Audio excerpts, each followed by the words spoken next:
Take time, because definitely there was some.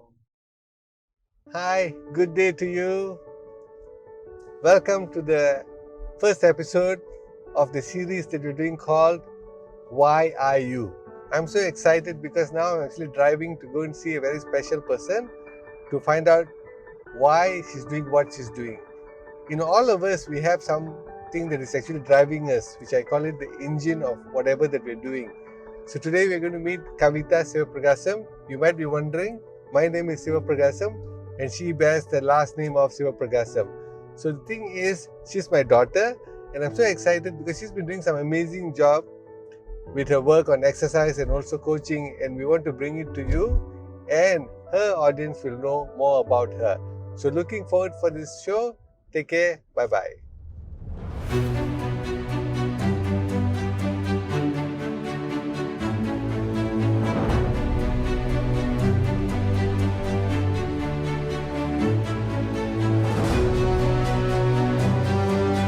Hello, hello, hello.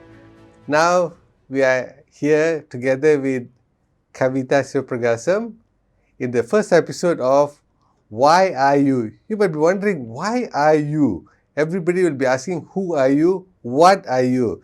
This is about why are you? And you will know why we're going to discuss about this, because there's something inside all of us which is a burning thing. There's an engine that's driving us, and it's for us to know that, and then by knowing that, we'll be able to handle whatever that we're doing in an amicable way. So today I have my guest, Kavitha Sivapragasam. Yes, the name sounds a bit funny. As I said, she's my daughter, and this is the first episode. We're going to talk about her, on what she does and how she's doing it, and we'll see how we can actually go deeper into why she's doing what she's doing. So that's the most important thing. Hi Kavitha, how are you? Hello, Pa. I'm good. Nice. Brilliant. Cool. So typically in any of the podcasts and all that, people will be actually reading their profile. So I didn't do that because the whole idea about this podcast is to get to know the person, and the profile should come from the person. So would you be able to share with the audience, what do you do? Okay, so hello everyone. Thank you, Pa, for having me as your first guest today. So, what do I do is actually I do a lot of things. One basically is I am the business development director for the LOA Centre. On top of that, I'm also a performance coach. On top of that, I'm also a head start coach. Plus, by day, I like to say this is by day 9 to 5 I'm with the LOA Centre. After that, by night, I'm actually a fitness coach. So I've been doing fitness for the past 8 years. On top of that, with the centre, it has been easily officially it has been about maybe about 7 to 6 years officially. So other than that, I'm also active in Club Minda Malaysia together with Club Masyarakat Minda Positif Negeri Sembilan. So 2 NGOs. Nice. So yeah, so Nice. that's the So you've covered all. That's a lot. That's mouthful. That's from A to Z. There's anything to fit in between. Hopefully you have some time. So brilliant. So with all these things, let's go into one area of your passion. So let's talk about that area of your passion. So what do you do in that area of passion? Let's talk about that. okay. So I have actually two main passions that I have. So number one is basically fitness. Mhm. So I think I started fitness um 2000. I mean, I started coaching people at 2017. That was when my parents did an experiment with us. It's basically at the age of 18 years old, my parents decided to cut us financially. So that's when we had to go and find out how can we make money. So my brother, he went into IT, my sister went into art, and I went into fitness. So fitness has been one of my biggest passion for very, very long because I was an athlete from school. It started off from not being able to compete with my father in long distance running. I still remember there was once we ran at this new area, and so happened I stopped after 2 rounds, and then I told Appa, I think I can feel my heart is going to burst. And then and then I still remember that's when Appa said, okay, chill, relax, breathe, walk and breathe and everything. And then after years, now it's basically is we are the sparring partners. So it's always me and Appa will tend to compete in terms of our Now the sprinting. sparring partner is a bit like sotong already. Yeah. So, but then big thing is basically my fitness, physical health. After that, when I grew slightly older, that's when it went into more towards psychology, well-being, positivity, and all. Brilliant. So let's zoom into this fitness thing because your eyes started glowing, which is amazing because that's where it is. Yeah, you have some memory of your heart coming out and all that. So Yeah. perhaps we'll talk about it later. But then again, so let's zoom into fitness. So what you do is fitness, and you inspire people in the arena of fitness, and you have a YouTube channel. I know you have, but the audience need to know what is the following like and all that.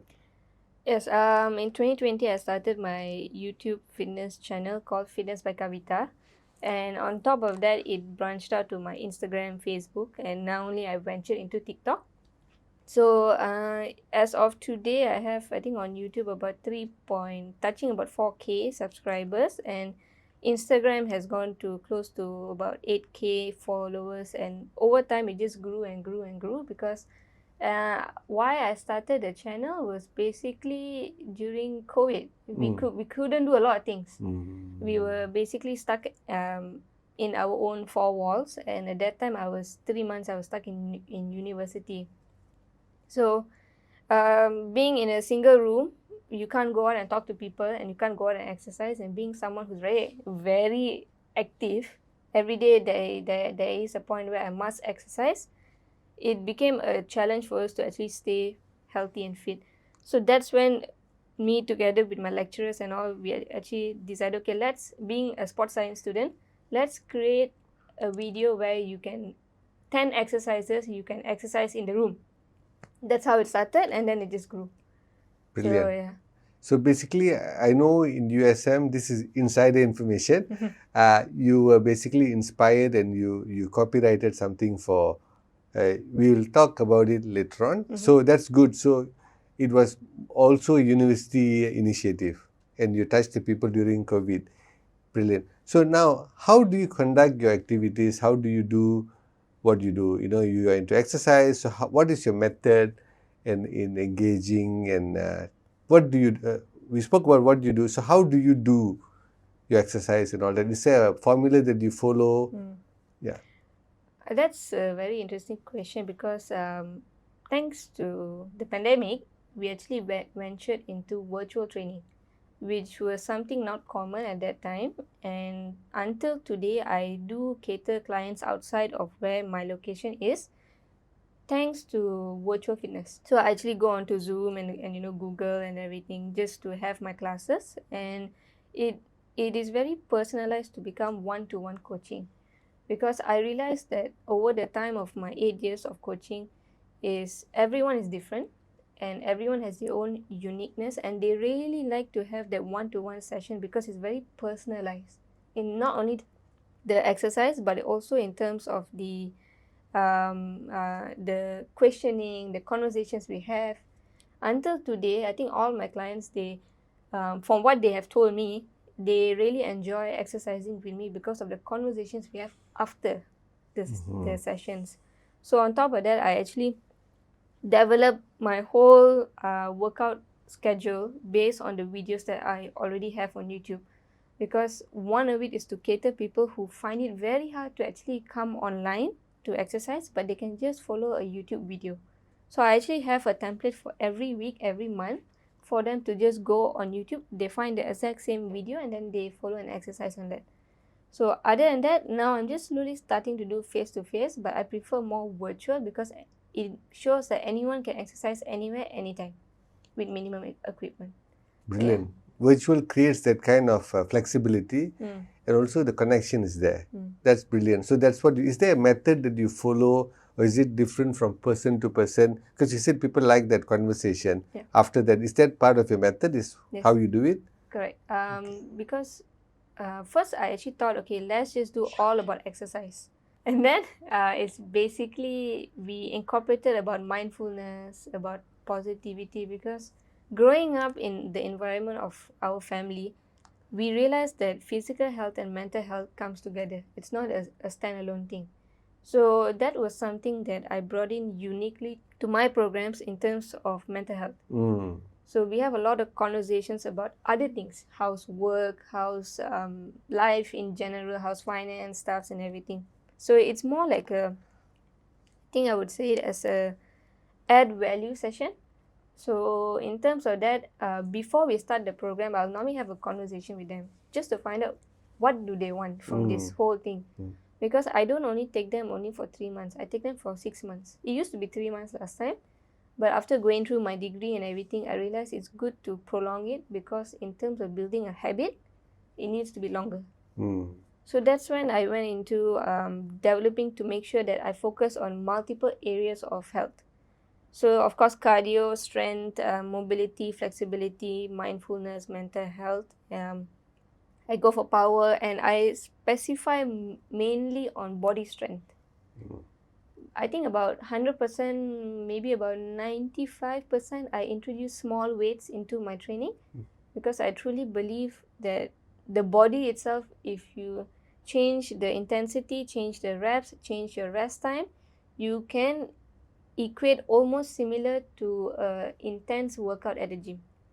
So that's how I rebuild back my program to ensure that it suits what my clients need, because I've had clients who want to lose weight, put on weight, who wants to run marathons, who have knee problems, who also have I think it's called rheumatoid arthritis, also have gut problems and everything. So all of that, every module is specified to design to ensure that my client reaches their goal. On top of that, we have also identified that I had a client once. It was so interesting. She came being anemic, low blood count. When that happened, she came into my exercise and everything. We did a lot of cardio, we did a lot of other exercise and everything. Within 3 months, she went back for her blood check.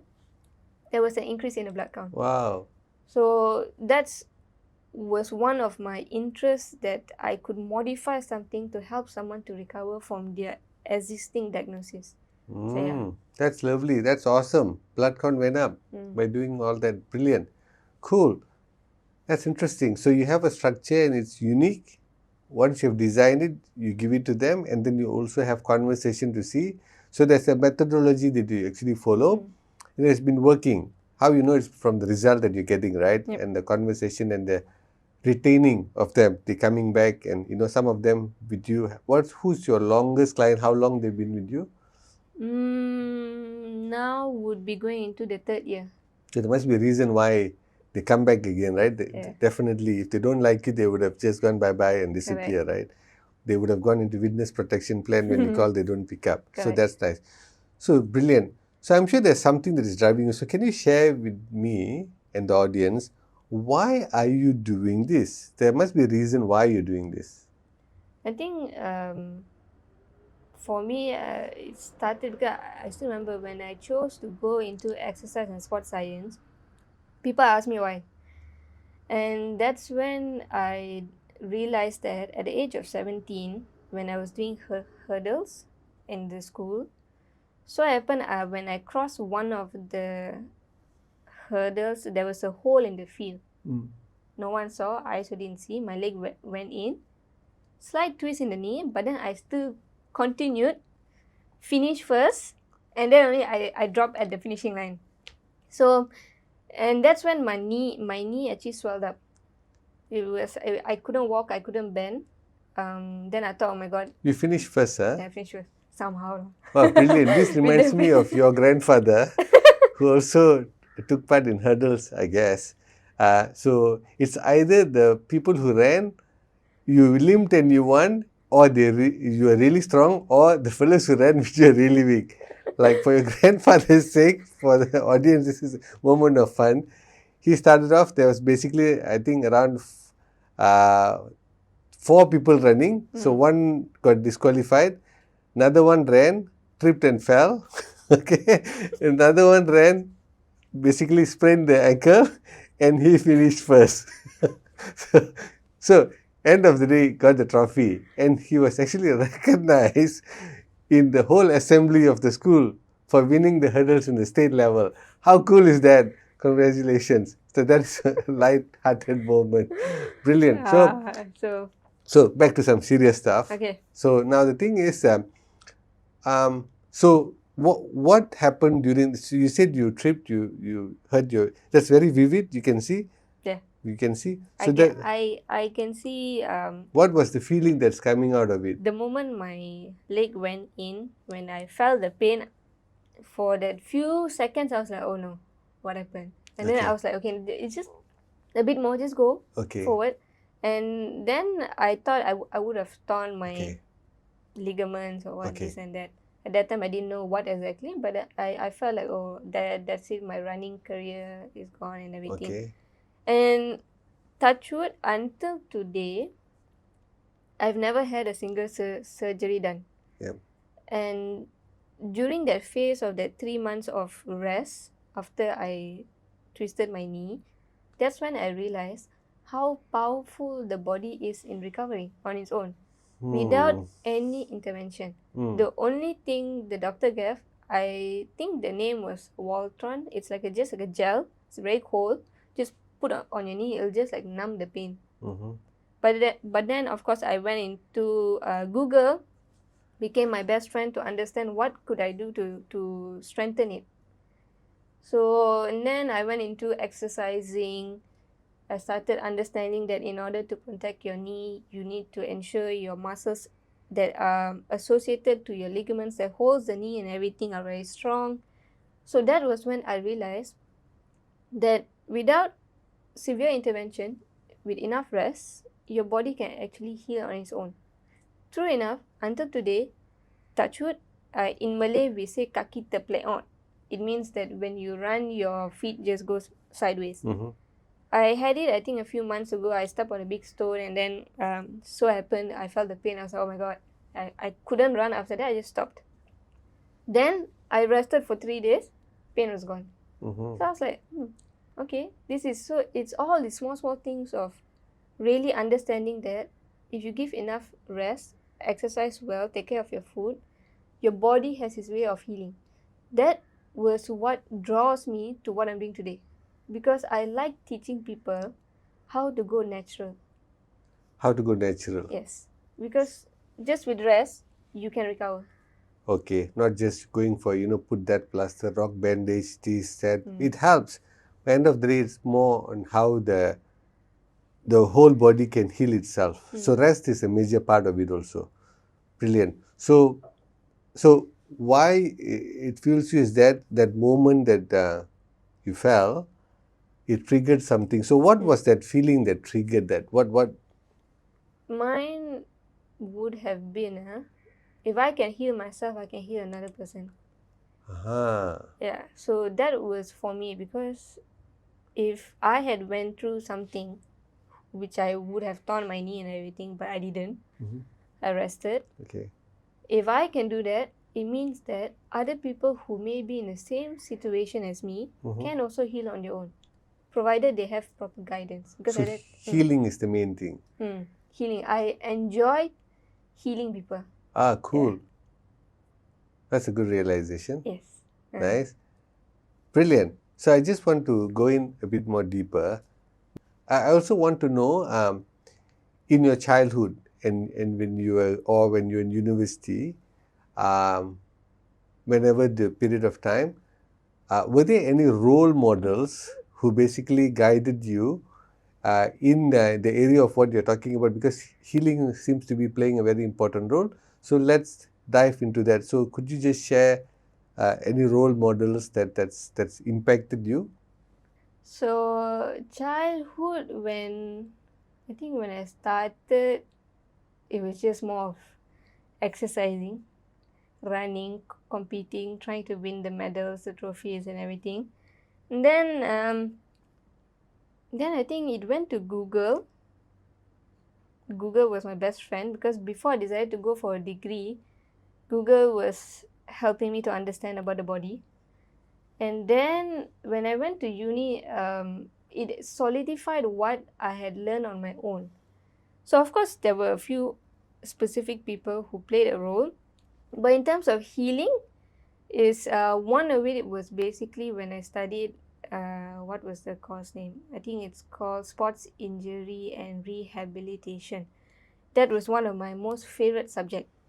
Can we go to a moment there? Can you pick a moment which was so important that made that change? That moment be very clear for you. That was the like, Until today, I think I always will remember a few lah, but there was one that really pulled my interest was hydrotherapy. okay, We went to the swimming pool okay. to do physio there. Who were there? Of course, my batchmate and my lecturer. So she showed us how that hydrotherapy is one of the main ways you can actually heal yourself without physically going for intervention internally. This is totally external intervention. So it's without any cut, without any surgery, nothing. So that was when I realized, okay, this is interesting. So until today, I like talking about hydrotherapy because that is one of the most easiest way. We can just go to the sea, you can do your squats, you can do anything, you can walk also in water and all. So that was something that really pulled my interest. Then of course in terms of my coaching and my training was Prof. Olex and Dr. Adam. So those two people actually taught me how to plan my training program properly, because we studied the subject name, I think it's called Coaching and Training Methodology. So again, What's so different about these lecturers? Because you named them. because they are the two people who taught that subject, and the way they taught was very fun. Okay. Not just factual stuff and everything, they related it to what we do in our daily life. And because I already started coaching, I was also training in university. So during that time, I implemented very well. I'm very thankful for my lecturers because they were more towards engaging in conversation to have about, you don't understand, you ask. Then they take time, and thank God my class is really small, 24 hours in a class. So it's a very, I would say, intimate session where you can ask questions. They take time to pay attention, to answer you and everything. So when I Particular moment that really chiseled in you that it's really important that this person. Of course, the answer is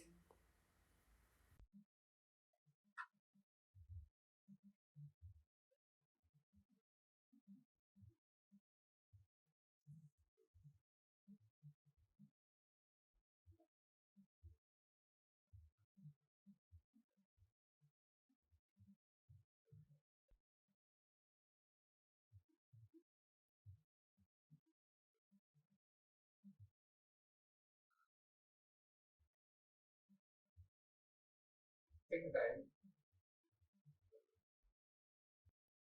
Because definitely there was some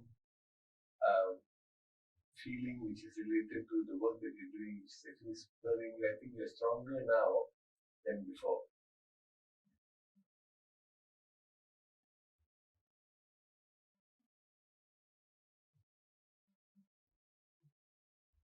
Take a deep breath.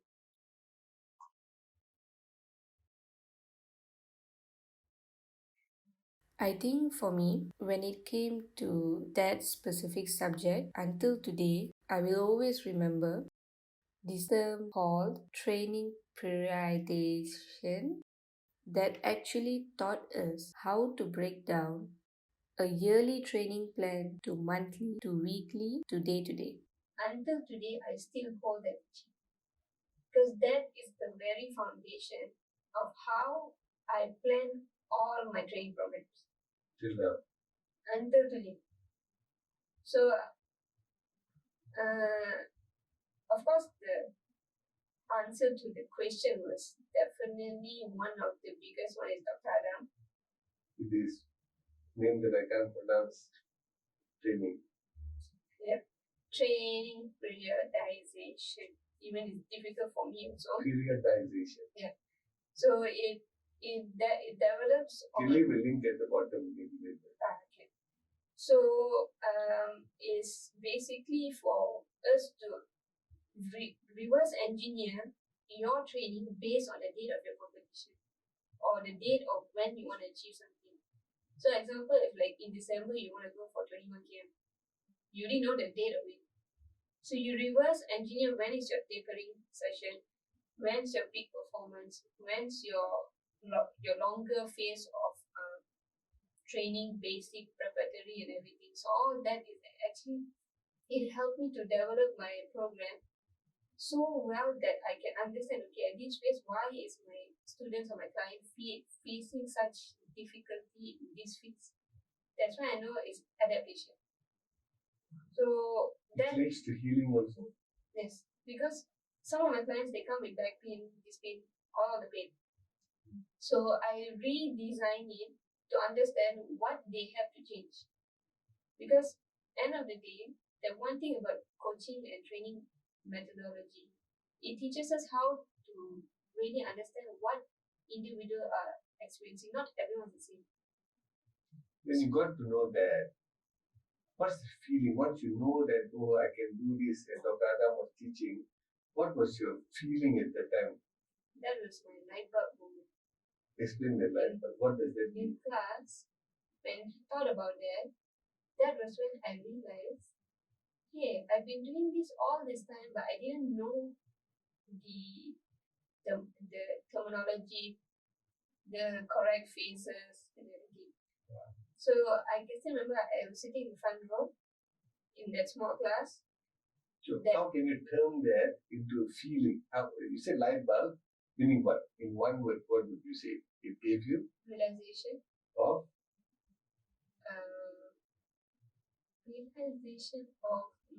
can't find the right word, but I would say clarity in terms of what I can use outside of the classroom. Wow. Yeah. So because even when I do my own training, I still use it.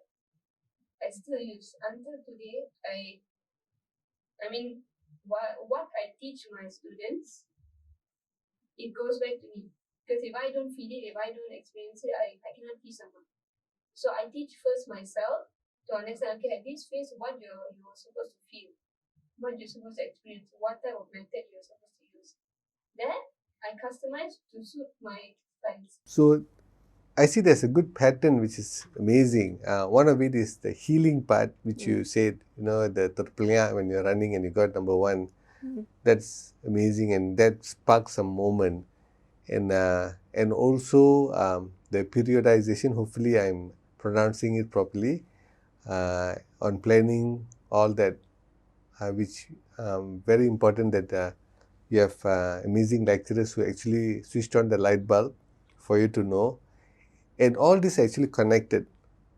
Now, knowing what you know, which I know you know the why, but knowing what you know now, that is very much for healing, very much for the planning, and you had. So my question to you is that, being with this kind of people around you, what does that signify? What do they signify you as? Deep question. What do they Well, signify? they have added value in your life. For being with them, how did you feel? Learning these things. I think I felt capable and I had more ability now to go and help someone heal, help someone recover. Because if Appa realize, even for sports massage, I enjoy finding a pain and solving it. It gives me excitement that if I know I already have solved something and the person feels better. Not just give a lotion. Yeah. So I like to find, okay, if there is something that I can fix, I'll fix. Okay. Yeah. So that is. So you feel capable of being around with them because they shed light into what you want, and that gives you confidence. That confidence leads you to getting the healing done, right? So that is your big why inside this healing. So knowing all this already, how do you do the work? Now you bring in all these angels into your life. They are guiding you with the periodization on the what you call on the healing part. You know you can plan better. So how do you do the work? I do my work very, very according to my feelings and values. Feelings and values. I have had so many people come to me to ask, can I get this result in this short of time? Honestly, cannot. But if they cannot wait to experience the journey, that's when I have to let them go. But so far, thankfully, I've had really good people who have joined on board on this journey with them, because it's not just about training, you get your goal and everything. It's a lifestyle. It's a journey for them to understand their own body. So that actually, if it doesn't feel right, if it is against my value, if I'm forced to push for something really, really fast, I will take a step back. I say it's okay. There's always someone else who is willing to do that based on their values, but for mine, no. It doesn't fall into the periodization. Yes. Right? Yes. Yeah, so you don't take into that because it won't be natural for them to go through that. Brilliant. So, folks, you heard what Kavita was sharing. So, if you're basically, one of the person who's actually hiring the services, it's just amazing to know the engine behind it. She has juggernauts of people who have actually guided her into, university life. Although she was inspired to do sports in a very early age, and you had this massive clarity and the passion going into university and meeting up with these amazing people who have actually given certain tips which gave her a light bulb moment, and these people have actually guided her to spark the feeling of healing someone, and anyone who comes into this space will be able to feel that healing process by using a proper structured way of doing the exercise.